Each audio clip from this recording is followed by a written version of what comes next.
¿Podemos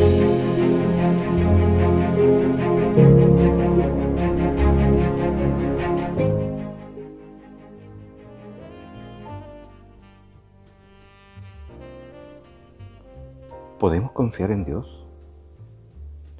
Fíjense que el Salmo 50, versículo 15 nos dice: invócame en el día de la angustia.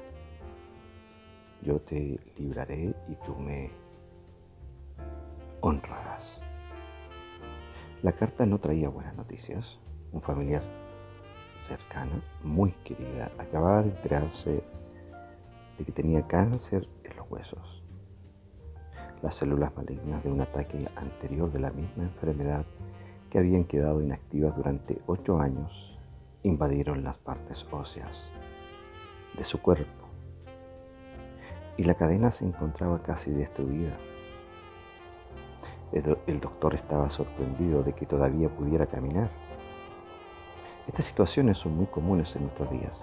Mientras escribía esta carta y mientras intentaba generar una introducción para este tema, la verdad es que hay muchas personas hoy día con cáncer y muchas de ellas están en mi lista de oración. Indudablemente en las listas de oración de cientos de grupos de oración. Inclusive en nuestra iglesia tenemos un grupo de oración. Pero fíjense que el cáncer y otras enfermedades físicas no son, lógicamente, la única razón de ansiedad. Hace algunas semanas, durante un almuerzo, un amigo mío decía que su compañía estaba en peligro de ir a la quiebra. De hecho, muchas de sus máquinas estaban guardadas en el lugar donde yo trabajo.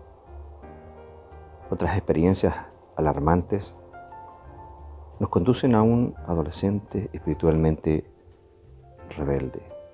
La verdad es que todos nosotros enfrentamos la adversidad en varias formas y en diferentes momentos. Otros experimentan frustraciones al ver sus esperanzas truncadas y sus sueños sin realizar. Un negocio que se arruinó o una carrera universitaria que nunca se terminó. Otros viven la punzada de la injusticia, la amargura de la soledad y la prueba de una tristeza inesperada. Existe la humillación y el rechazo, la degradación y lo peor, el fracaso que llega por nuestra propia culpa. Finalmente existe la desesperación al darse cuenta de que algunas situaciones difíciles, como una enfermedad, una separación o un impedimento físico de un hijo, de un esposo, de una madre, nunca cambiarán. Todas estas circunstancias contribuyen, sin duda, más a la ansiedad y dolor emocional que todos vivimos en diferentes momentos y en diversos grados. El dolor es repentino, traumático y devastador. Otras adversidades son crónicas, persistentes y aparentemente diseñadas para desgastar nuestro espíritu con el paso del tiempo. Además de nuestro sufrimiento, con frecuencia nos piden que ayudemos a sobrellevar las penas de otros, ya sean amigos o parientes. Las ilustraciones empleadas o descritas en esta reflexión, la verdad es que no son imaginarias, pues muchas de ellas han sido escuchadas por mí y muchas de ellas están en mi lista de oración, como les decía. Si usted desea, puede ponerle nombre a cada una. Fíjese que cuando los que amamos sufren, nosotros también sufrimos. Con frecuencia y a nivel mundial leemos en los periódicos o vemos en los noticieros ejemplos de sufrimientos, angustia y dolor a gran escala. Guerras, el terrorismo, los terremotos, el hambre, la injusticia racial, el homicidio y la explotación. ¿Sabe usted que suceden a diario en diferentes lugares del mundo? La amenaza de un holocausto nuclear que nos está inquietando permanentemente ha hecho que se denomine este periodo de la historia como la era de la ansiedad. Es más, hoy vivimos una pandemia que nos tiene al borde del colapso y muchos con desesperanza y muchos han visto partir a sus seres queridos. Cuando una crisis mundial aparece a diario en nuestra televisión, incluso nosotros que somos creyentes, nos estamos tentados a preguntarnos, ¿dónde está Dios? Él no se preocupa por los miles de civiles inocentes que mueren de hambre en África o los que están siendo brutalmente asesinados en muchos países del mundo, devastados por la guerra. ¿Dónde está Dios en medio de esta pandemia del COVID? ¿Dónde está Dios en medio de una familia donde ve que de manera desesperada hay seres que están entubados al borde de la muerte? Y a una escala mucho menor, aquellos cuyas vidas están libres de un dolor más grande, experimentan con frecuencia la frustración o ansiedad que producen acontecimientos cotidianos que momentáneamente atraen nuestra atención, robándonos nuestra paz mental. Por ejemplo, unas vacaciones planeadas durante mucho tiempo tienen que suspenderse por enfermedad. Un hecho cotidiano, la lavadora se daña justo cuando la visita llega, los apuntes de clase se extravían o son robados al día anterior al examen. O el computador se echó a perder cuando usted tenía que dar un examen. O el vestido favorito se rompe cuando va camino a la iglesia. Y así, sucesivamente, cada uno de nosotros podía dar una lista de eventos que producen angustia, que producen desesperación, que producen frustración o ansiedad. Eventos de esa magnitud son numerosos, pues la vida está llena de ellos. Incluso cuando la vida parece transcurrir apaciblemente y nuestro camino diario parece ser placentero y tranquilo, no sabemos qué nos depara el futuro. Y como dijo el proverbista, no te jactes del día de mañana, porque no sabes lo que el día traerá. Alguien ha descrito la vida como una cortina gruesa atravesada en nuestro camino que se aleja de nosotros a medida que avanzamos, pero solo paso a paso. Ninguno de nosotros puede decir que hay otro lado de ella, ni qué acontecimiento puede traer a nuestra vida cada día o cada hora. Esta cortina algunas veces revela los hechos tal como los hemos esperado. Con frecuencia nos muestra acontecimientos inesperados y no deseados que se exponen en forma contraria a nuestros deseos y expectativas, que generalmente inundan nuestro corazón de ansiedad, frustración, angustia y dolor. El pueblo de Dios no es inmune al dolor. En efecto, usualmente parece que si este fuera más implacable, retirado, incomprensible y sentido más profundamente que el de aquel que no es creyente. El problema del dolor es tan antiguo y universal como la historia del hombre. Hasta la creación, nos dice Pablo, fue sometida a frustración. Y dice que gime a una como si tuviera dolores de parto, nos dice en Romanos 8. Entonces, de manera natural surge la pregunta, ¿dónde está Dios en todo esto? ¿Puede usted verdaderamente confiar en Dios cuando la adversidad golpea y llena su vida de dolor? ¿Realmente puede venir al rescate de aquellos que le buscan? Como afirma la Biblia,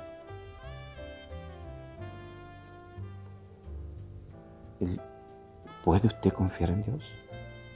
La pregunta misma tiene dos posibles interpretaciones antes que aprendamos o antes que intentemos contestarla. La primera de ellas es Dios confiable en épocas de adversidad. Y la segunda posible interpretación sería: es tal su relación con Dios y su confianza en Él que cree que está con usted en su adversidad, aunque no vea ninguna evidencia de su presencia y poder. Estimado hermano, hermana, no es fácil confiar en Dios en momentos de prueba. Nadie disfruta el dolor, y cuando éste viene y se abre la cortina de su vida, queremos que salga de nuestra vida a la mayor brevedad. Incluso el apóstol Pablo le suplicó 3 veces a Dios para que le quitara el aguijón de la carne, antes de que entendiera que la gracia de Dios era suficiente. José le pidió al copero del faraón sacarle de esta cárcel, ahí en Génesis 40. Y el escritor de Hebreos establece muy sinceramente que ciertamente ninguna disciplina en el momento de recibirla parece agradable, sino más bien penosa, nos dice Hebreos 12:11. En mi vida experimenté uno de esos periodos de adversidad durante el tiempo hace unos 15 años atrás. Y me di cuenta que fue difícil confiar en Dios. Parecería ser una dolencia física, pero no, era emocional. Y que se convertiría en una enfermedad a veces para toda la vida, porque queda en la mente. Apareció en un momento muy inoportuno y durante varios días Dios no respondió a mis oraciones. En ese lapso de tiempo y a medida que suplicaba continuamente a Dios por alivio, recordaba las palabras de Salomón: contempla las obras de Dios. ¿Quién puede enderezar lo que Él ha torcido? Dios había puesto una arruga en mi vida y me hice consistente de que solo Él tenía el poder para quitarla, y me aferré a eso. ¿Podría confiar en Él? ¿Solucionará o no mi situación y aliviará o no mi angustia? ¿Creía en realidad en un Dios que me amaba y sabía lo que era mejor para mí? ¿Que tenía el control de mi situación? ¿Podría confiar aunque no comprendiera? Compadezco a quienes consideran difícil confiar en Él en la adversidad. He estado así muchas veces, solo para conocer algo de la angustia, la desesperación y la oscuridad que llena nuestras vidas cuando nos preguntamos si Dios realmente se preocupa de las situaciones difíciles que enfrentamos. He invertido una gran parte de mi vida animando a las personas a seguir la santidad y a obedecer a Dios. Pero reconozco que a menudo parece más difícil confiar en Él que obedecerle. La Biblia nos muestra que la voluntad de Dios es racional y razonable, pero las circunstancias en las que debemos confiar en Él generalmente parecen irracionales e inexplicables. Reconocemos con prontitud que la ley de Dios debe ser buena para nosotros, aun cuando no queramos obedecerla. Las situaciones de nuestra vida con frecuencia parecen ser terribles, sombrías y algunas veces calamitosas y trágicas. También resulta aceptable obedecer a Dios dentro de unos límites definidos de lo que consideramos su voluntad revelada. La confianza en Dios se produce en un terreno que no tiene límites. No conocemos la extensión, duración o frecuencia del dolor ni las circunstancias adversas en las que frecuentemente debemos confiar en Él. Lo que sí debemos saber es que siempre estamos enfrentándonos a lo desconocido.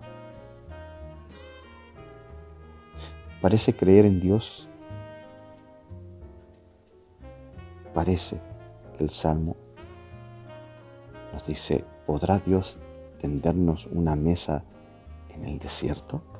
¿Podrá también darnos de comer? Fíjese que los dos siguientes versículos nos dicen: cuando el Señor oyó esto, se puso muy furioso, porque no confiaron en Dios, ni creyeron en Él, que Él los salvaría. Nos dice el Salmo 78. Ponga mucha atención. Para creer en Dios, debemos ver siempre nuestras circunstancias adversas a través de los ojos de la fe y no del sentido común. Así como la fe de la salvación viene por el oír el mensaje del Evangelio, la fe para confiar en Él en las situaciones difíciles viene de la palabra de Dios. Es solo por aplicar las Escrituras a nuestros corazones con la ayuda del Espíritu Santo que recibimos la gracia de confiar en Dios en los momentos de sufrimiento. Finalmente, las Escrituras enseñan tres verdades esenciales acerca de Dios con respecto a la adversidad, en las que debemos creer si vamos a confiar en Él en situaciones difíciles. Primero, Dios es absolutamente soberano. Segundo, Dios es infinitamente sabio. Y tercero, Dios es perfecto en amor. Alguien ha expresado estas tres verdades en relación con nosotros de la siguiente forma: Dios en su amor siempre desea lo mejor para nosotros. En su sabiduría siempre sabe lo que es mejor. Y en su soberanía tiene el poder para hacer que suceda. ¿Sabe usted que la soberanía de Dios se confirma en casi todas las páginas de la Biblia? De manera explícita o implícita. Mientras la estudiaba, preparándome para escribir esta reflexión, parecía interminable la lista de versículos acerca de ella. Berkov, Gruden y otros eruditos nos expresan de manera clara lo que es la soberanía de Dios. Pues cada vez que abría las Escrituras aparecían nuevas referencias. Muchos pasajes nos hablan de su soberanía, pero por ahora, en esta reflexión, quiero analizar solo uno. Lamentaciones 3, 37 al 38 nos dice: ¿quién puede anunciar algo o hacerlo realidad sin que el Señor dé la orden? ¿No es acaso por mandato del Altísimo que acontece lo bueno y lo malo? Este pasaje de la Escritura ofende a muchas personas porque encuentran difícil aceptar lo bueno y lo malo que venga de Dios. Con frecuencia la gente se pregunta: si Dios es un Dios de amor, ¿cómo permite semejante calamidad? Pero Jesús mismo afirmó la soberanía de Dios en la calamidad cuando Pilato le dijo: ¿no te das cuenta de que tengo poder para ponerte en libertad o para mandar que te crucifiquen? ¿Y qué respondió el maestro? No tendrías ningún poder sobre mí si no se te hubiera dado de arriba, nos dice Juan 19. En un sorprendente acto de amor hacia nosotros, Dios permitió el sacrificio de su Hijo por nuestros pecados. Sin embargo, frecuentemente pasamos por alto que para Jesús fue una experiencia sumamente dolorosa, más de lo que podamos imaginar. En la humanidad de Jesús, este sacrificio fue suficiente para hacerlo orar: Padre mío, si es posible, no me hagas beber este trago amargo, pero no sea lo que yo quiero, sino lo que quieras tú. Escribe en Mateos. Sin vacilar en el reconocimiento del control y soberanía de Dios, indudablemente. Si los creyentes aceptáramos la afirmación bíblica de la soberanía de Dios en lo bueno y en lo malo, eso bastaría para sentirnos confortados. No importa, hermanos, por qué clase de calamidad o problema en particular estemos atravesando, pero sí podemos estar seguros de que nuestro Padre tiene un propósito amoroso. Como dijo el rey Ezequías: sin duda fue para mí bien pasar tal angustia, Con tu amor me guardaste de la fosa destructora y le diste la espalda a mis pecados, nos dice Isaías 38. Hermanos, Dios no ejerce su soberanía caprichosamente, sino solo en la forma en que su infinito amor sabe que es mejor para nosotros. Jeremías escribió: el Señor nos hace sufrir, pero también nos compadece porque es muy grande su amor. El Señor nos hiere y nos aflige, pero no porque sea de su agrado, nos dice Lamentaciones. Finalmente, la soberanía de Dios es ejercida también en infinita sabiduría, más allá de nuestra comprensión, más allá de nuestra mirada. Fíjese que después de estudiar la suprema pero inescrutable relación con su pueblo, los israelitas, el apóstol Pablo se rinde ante el misterio de las acciones de Dios con estas palabras: qué profundas son las riquezas de la sabiduría y del conocimiento de Dios. Qué indescifrables sus juicios e impenetrables sus caminos. Sin duda, Pablo reconoció que debemos aceptar si vamos a confiar realmente en Dios, cuyo plan y forma en que lleva a cabo sus designios están más allá de nuestra capacidad de comprensión y entendimiento. Debemos, hermanos, hermanas, aprender a confiar en Él cuando no entendemos lo que sucede a nuestro alrededor. Dios le bendiga.